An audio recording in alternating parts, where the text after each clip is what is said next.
Pag-uusapan natin ang meron kasi silang ni-launch. Ito'y Rescue Farm Program na tinatawag. Mamaya pag-uusapan natin yan. Pero bago natin pag-usapan, ipapakilala ko muna. Siya po ay Regional Director of Operations ng ito po yung actually na-guest na natin ang isa sa kanilang mga miyembro dito, ano. Pero ito po ay hindi ko lang alam kung mare-recall ng ating mga viewers at listeners, ano, kasi medyo tagal na nung last na guesting nung isa sa mga member nila dito sa atin, ano. Pero ang makakasama po natin, ang binabanggit ko po ay ang SOS. Pero ang aking tinutukoy ay SOS o Scholars of Sustenance, at makakasama natin ang kanilang Regional Director of Operations, si Sir Arthur Bitagcol. Sir Arthur, good evening at welcome po sa Nightlife. Good evening, Sister El. Sir, magandang gabi at thank you so much for being here. No? Kanina binabanggit ko sa intro yung pagkain. Kasi po ang SOS, para may ideya ang ating mga listeners at viewers. Sir, bago ko ipakilala ang isa pa nating guest, ano ang SOS? Brief background about SOS. So, Sister El, ang SOS is a food rescue organization. So, isa tayong non-profit organization. Basically, ang ginagawa natin, no, kinukuha natin galing dun sa mga food donor partners natin yung mga surplus na pagkain, and then iyon ay ibinibigay natin dun sa ating mga kababayan na nangangailangan. So, isang simpleng definition, yun ang ginagawa ng SOS. Ayun, which is napakaganda, ano, dahil nabanggit ko kanina, marami ang nagugutom at nangangailangan ng pagkain ng mga kababayan nating Pilipino. Bago natin ituloy ang topic at pag-usapan natin yan, Sir Arthur, nasabi ko nga sa'yo, malapit sa akin yung mga usapin na yan. Dahil bilang isang public servant, araw-araw, iba-ibang tao, iba-ibang storya yung nai-encounter natin, ano. Pag-usapan natin itong mga proyekto ng SOS, nabanggit na ni Sir Arthur kung ano ang SOS, and of course, nabanggit na din niya yung mga tinutulungan. Pero, Sir Arthur, pwede mo bang, sa example, ano po yung, or sino po yung mga natulungan na ng SOS? Marami na tayong iba-ibang klaseng mga organizations, no, na natulungan, tulad ng yung sa Manila Boys Town as an example, no. So kami kasi sa SOS, ang opisina namin sa Marikina. So yung Manila Boys Town, since ang complex nila is nasa Marikina, isa yon sa mga organizations na tutulungan namin. And then meron din kaming mga organisasyon na katuwang sa Tondo, yung Project Pearls, isa yon. And then yung unang-una din namin na isa sa mga pioneer partners din natin is si Caritas Manila. So may mga church organizations sila in parishes na may mga community kitchens na natulungan din natin. Oo. Sir, ang SOS, gaano na ulit katagal nag-exist ang SOS? Dito sa Pilipinas ang SOS since October 2022. So medyo bata pa tayo dito sa Philippines. Pero as an organization, sa Thailand nag-start tayo ng 2016. And then yung sa Indonesia na operations naman natin 2017. So ang Philippines ang ang pangatlong bansa. Para sa SOS. Ayun, napakaganda kasi ng layunin, yung objective nitong SOS, ano. Yung aside po sa ito pong pagkuha ng mga pagkain doon sa mga sir, restaurants, pumupunta ba kayo para i-collect yung mga excess restaurants, foods? mga hotels, and then manufacturers. Marami rin tayong kapartner na grocery, supermarkets. Yan, ayun, kasi yung ilan dyan parang pa-expired na, kailangan ng hindi naman natin sinabi expired, pero kapag malapit na kasi yung expiration, doon sa sinasabi nating life cycle ng pagkain. Which is malaking bagay pagka maibigay pa natin doon sa ating mga kababayan na nangangailangan ng pagkain. Kasi yan tawag dito, kaysa masayang, itatapon lang din naman kung dumating niya yung expiration date, pwede namang i-consume prior to that at marami ang nangangailangan. Sir, who are your partners? Yung mga partners po ng SOS dito sa Pilipinas? Dito sa Pilipinas, yung isa sa pinakamalaki nating partner, yung Gokongwei Group. Yes. So, ang kapartner natin sa kanila yung kanilang supermarkets, si Robinson Supermarket, Yes, si Lano Brand, si Shopwise, at saka si in the future sa March, no, pag natapos na yung full rollout natin, si Marketplace. And then in terms of sa mga manufacturers, kapartner na rin natin sila Century Pacific. So nagbibigay sila sa atin ng mga surplus na food products nila. Ayun, nakakatuwa kasi yung mga ganitong big companies nagbibigay dun sa ating mga kababayan, napakalaking bagay nito, marami natutulungan. Sir, last year naka-hit ang SOS ng 1 million meals served. Grabe, 1 million. Yes, oo. Ito ay buong Pilipinas lang ba to or kasama na yung sa ibang bansa? Ito sa Philippines, pero kasi pag sinabi nating Philippines ngayon, si SOS pa lang tayo, we're operating sa Greater Manila area at saka sa Pampanga, sa Clark Angeles City. So yung 1 million na yun is just for the Philippine operations. So yung sa ibang bansa natin, yung Thailand kasi is a very mature operations already, no? They've been in existence for almost 8 years. Sila naka more than 10 million meals naman sila. Wow. And then iyon yung gusto natin. Oo, ang dami talaga. Dami. If you could imagine yung 1 million meals ng Pilipinas, 250 tons yan ng pagkain. So kung mabawa yung truck natin, 1 tonelada yung kasya doon sa truck natin. Imagine 250 trucks worth of food na salba natin, And ang maganda din doon, bukod sa nakakatulong tayo sa mga kababayan natin, nakakatulong din tayo sa sa environment. Yes. Kasi yung pagkain na yon, kung hindi nakuha ng SOS at naipamahagi sa ating mga kababayan, iyon didiretso na yon sa sa mga landfills natin. So masama din yon sa natin, sa environment, in terms of the emissions. Totoo. Tama ka dyan, Sir Arthur, napakalaking bagay yung ginagawa ng SOS. Pero aside from that, recently nag-launch po ang SOS ng tinatawag na Rescue Farm Program. Para alamin yan, mamaya pag-usapan natin yan, Sir Arthur. Kailangan lang natin mag-break, baka kasi hindi ako pasahurin. 'Di ba? Tama ba? So kailangan lang po muna nating mag-commercial sa ating pong pagbabalik. Pag-usapan natin tong Rescue Farm Program. Makinig po kayo, lalo na doon sa ating mga magsasaka, doon sa ating mga kababayan na talaga namang gustong makatulong, o baka naman may nakikinig sa ating malaking organisasyon o companies na gusto pong maging partner ang SOS pagdating sa mga ganitong klase ng programa para po makatulong tayo sa ating mga kababayan, lalo na po doon sa mga magsasaka, at the same time para po sa mga mahihirap, para po na sa abot kayang pagkain na kadalas ay sinasabi natin, kinukulang tayo ng pagkain, pero bakit ganon? Ang dami-daming pagkain, hindi natin ma-maximize kasi kulang tayo sa logistics, hindi natin madala dito kung saang lugar kailangang dalhin yung mga produkto. Alam niyo, kanina high blood nga ako Sabi ko kay Sir Arthur, kasi naman yung gobyerno minsan charot na. Mamaya na nga, bago pa ako ma-high blood, Pilipinas ang oras, 18 minuto, makalipas ang 6:00.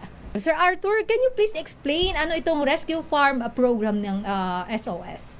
Yung Rescue Farm program natin, ito yung pupunta tayo sa mismong mga farms natin. And then nakikipagtulungan tayo sa mga organisasyon tulad ng Tanging Yaman Foundation, yung Share a Hope Philippines. Sila yung bumibili ng mga surplus na mga produkto ng ating mga farmers. And then tayo yung nag-provide ng logistical support para yung mga produce ng ating mga magsasaka ay madala natin sa ating mga metropolitan areas like Metro Manila. Ayun, napakaganda ng mga ganito, sir, kasi marami tayong mga magsasaka na wala silang means of transportation para maibenta yung kanilang mga produkto, lalo na po dito sa katulad sa Metro Manila, medyo kulang sila ng budget, wala silang pera. So maganda yung proyekto nitong SOS.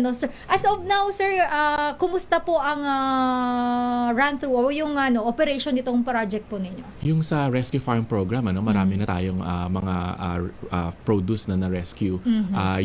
Nung nag-umpisa tayo, nakakuha tayo ng mga 3 tonelada ng repolyo at saka ng kalabasa. And then ang kapartner natin nun si Share a Hope Foundation. And then yung sumunod ay nakikipag-ugnayan din tayo, kasama din naman sila Bayanihang Mariqueño at Mariqueña. Ganun din mga Repolyo at Kalabasa. Ngayon, kaya wala si Mac na kasama natin, nasa Quezon naman sila sa Tayabas. Okay. Yung kapartner naman dito si Share Hope din. And then, ang ginagawa nila ngayon ay nag-harvest sila ng kamote. Kasama ang Wow. ating mga magsasaka. Gusto ko yan, yung nag-aano sa lupa para kumuha ng kamote. Ang satisfying kaya kapag ka nag-harvest ka ng kamote. Pero ito, Sir Arthur, halimbawa, may mga na-rescue tayo ng mga pagkain. Paano natin na i-distribute or itong mga pagkain na na-rescue ng SOS? Oo. So, kami naman, hindi lang mga farms ang ating pinagkukunan ng ating mga surplus na pagkain. May mga kapartner nga tayo ng mga groceries, mga hotels, restaurants. Ang ginagawa natin, everyday umiikot tayo sa Metro Manila, dun sa ating mga food donors. Everyday din, kung ano yung nakukuha natin, ibinibigay natin dun sa mga community leaders ng mga kapartner natin na communities. Ayun. And then sila na yung nagbibigay sa ating mga kababayan na nangangailangan kasi sila yung may alam kung sino talaga bawa sa kanilang mga barangay ang talagang nangangailangan ng mga And pagkain. sir, this is all for free ba na binibigay natin sa kanila? Yes, oo. Hindi namin ito binebenta kasi ito naman din ay binibigay Binigay ng sa libre inyo, oo. ng ating mga food donors. Ayun, nakakatuwa kaya naman palang makapagkuha ng mga pagkain sa malalayong lugar. Ang kailangan lang talaga effort. No? Effortan talaga. Oo, effort lang talaga. At syaga, sipag-tsaga para yung mga pagkain ay makuha. Kaya nga sir, kung kaya nyong gawin for free, ako personal lang, bakit hindi kayang gawin ng gobyerno natin? Sila nga yung binibili ninyo yan, tapos bibenta ninyo sa kadiwa. Ayan, mas mura nga lang, pero kayo you're doing it for free para dun sa ating mga kababayan. Napakalaking tulong din siguro nito sir. Halimbawa, kung makaka-partner ng SOS, yung ating LGUs, di ba? Pwede tayo mag-start sa mga LGUs na para matulungan yung ating mga farmers din. Just in case, SOS, wala kaming kailangan namin itong maibenta siguro. Pwede naman siguro, sir, since malaki na din kahit papaano yung inyo pong network. Oo. May kapartner naman tayong isang LGU and recently rin sila na-involved din sila sa Repolyo Rescue. Ayun. Oo. Ito sila QC LGU. Meron din kaming ginagawang proyekto with Quezon City LGU. Of course, kasama natin si Mayora Joy. Yes, Mayor at saka, Joy Del Monte. At saka si Nonong, yung aming contact sa Food Security Task Force ng Quezon City. Ayun. Ang tinatry namin is makipag-work sa ating local LGU para makapagpasa sila ng isang city ordinance kung saan hinihikayat yung mga businesses within the LGU, within Quezon City, na mag-donate ng kanilang mga surplus na pagkain. Alam mo, Secretary Benhur Abalos ng Department of Interior and Local Government, Yes, 'di ba? Sige nga, nga natin yan kay SEC kapag total naman ng DILG ay magbabalik po sa DZRH ang DILG So pwede nating ilapit yung mga ganyan. Yes, Napakagandang definitely, programa yan, Sir definitely. Arthur. So, aside po dito sa nilaunch nino niya Rescue Farm Program, ano pa po yung mayroon pa po ba kayong mga ibang project ang SOS? Oo, meron kaming mga tinatawag na Rescue Kitchen program.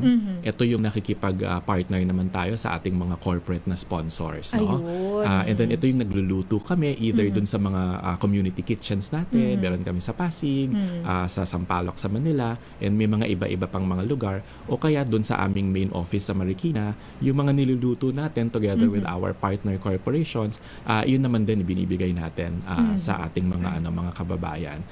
And then meron din tayong tinatawag na remote food community program.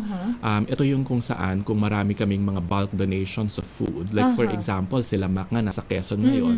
So ang ginawa namin since kukunin natin yung mga surplus na pagkain from the farmers, binigyan din naman namin sila ng mga food donations from our manufacturing partners. Ayun, may something in return din Yes, pala. Nakakatawa naman. Kasi marami sa ating mga farmers, parang sobrang natutuwa sila, like may mga noodles, canned goods, yung iba-ibang pagkain na hindi naman common na nakakain nila araw-araw. Yung hindi naman medyo bago sa panlasa. Oo, di ba? Sobrang ma-appreciate nila yan. At saka, sir, ito naman, paano natin, alimbawa, meron akong alam na isang community na pwedeng yung pagbigyan ng pagkain. Pwede nating supplyan ng food. Paano po? Ano po ba yung requirements or ano yung kailangan ninyong requirements para mag-qualify ang isang community para po mabigyan ng pagkain ng SOS? Oo. Sa atin sa SOS, SOS, meron kaming tinatawag na parang urgency indicator index. So, syempre, gusto natin na i-target talaga yung tinatawag nga natin na poorest of the poor. Yes, oo. Para, kumbaga, kung kasi meron namang kakayahan at saka may access sa pagkain yung mga communities, so, syempre, hindi natin sila masyadong priority kung makakabili naman sila ng sarili nilang pagkain. So, ang tinitignan talaga natin, nagsusurvey tayo kung ilan yung mga households na nandoon, tinitignan natin kung ilan yung mga indigent doon sa mga households, ilan yung mga bata, mga matatanda, and then yun kina-qualify natin yun in terms of yun nga yung urgency indicator index na tinatawag natin. Ayun, sa bagay tama ka, sir, kasi kung ibibigay natin yan doon sa hindi naman masyado nangangailangan, baka magkaroon lang tayo ng food wastage, masasayang lang din yung pagkain. So, grabe, matrabaho yung mga ganito, pero nakakatuwa dahil mayroon tayong indicator na itong community mas kailangan nila kumpara sa iba. Kasi mayroon tayong iba na parang hindi gusto din namin pag libre kasi. Ay, totoo sorry. naman. Sorry. Ayoko namang ma-offend yung iba. Pero alam mo naman yung mga Pilipino, pag libre, go lang, di ba? Kahit alam mo namang mamaya, di mo din naman kakainin, pero pag libre Ang magandang nagawa nung current LGU partner natin sa Quezon City, since meron silang food security task force, ang ginawa nila, gumawa sila ng isang food hunger map.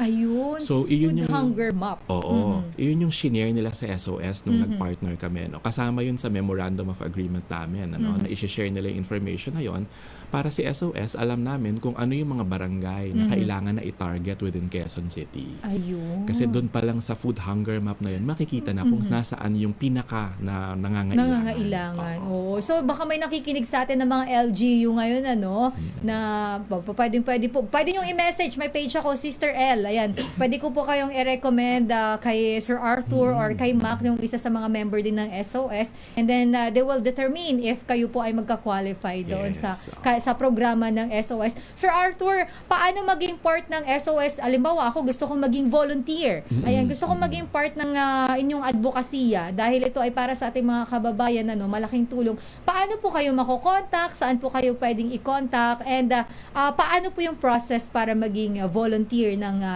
SOS? Oo. Sa atin sa SOS, medyo active naman tayo sa social media. So, meron tayo sa Facebook, sa Instagram, meron din nga sa LinkedIn. Ayun, kasi professional profile. Yes, at saka, alam ko pati sa TikTok, meron rin kami. Gusto ko yan. Kasi hindi maraming Pinoy nagtitiktok, which is parang pinaka-fastest way to reach people. Yes, ang aming handle, it's all the same across the social media channels. It's SOS PH Food Rescue. Ayun, SOS PH Food Rescue. At pag nag-message naman dun, sir, may sasagot. Yes, ayun, sumasagot naman tayo. Matutulang tayong medyo mag-wait, kasi baka marami nagme-message. Marami na. Tsaka alam naman natin mga Facebook admin, busy yan, mag-check ng kung ano-ano, yes, diba?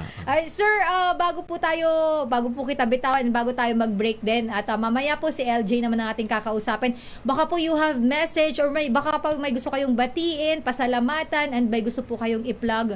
Go ahead po. Okay. I would like to take this opportunity na magpasalamat doon sa aming mga food donors, and not only our food donors but also our financial donors, because of course it costs money to actually run an operation such as this, may mga trucks tayo na nangangailangan ng petrol and everything.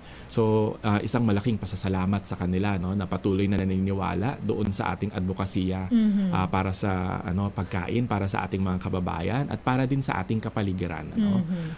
And then kung sa pananawagan, kung sa tingin ninyo ay gusto ninyo na maging partner ang SOS, para sa inyong mga CSR activities, yes, na masaya, na lalo na yung Rescue Kitchen project natin, masaya siyang activity to have with your workmates, and meron nga din kaming mga naging partners na before na nag-celebrate ng mga kaarawan nila. Ayun, yung para they want to share during their birthdays. Yes, so i-message nyo lang kami sa Facebook pagka yung mga ganyan na gusto ninyong makipartner with us.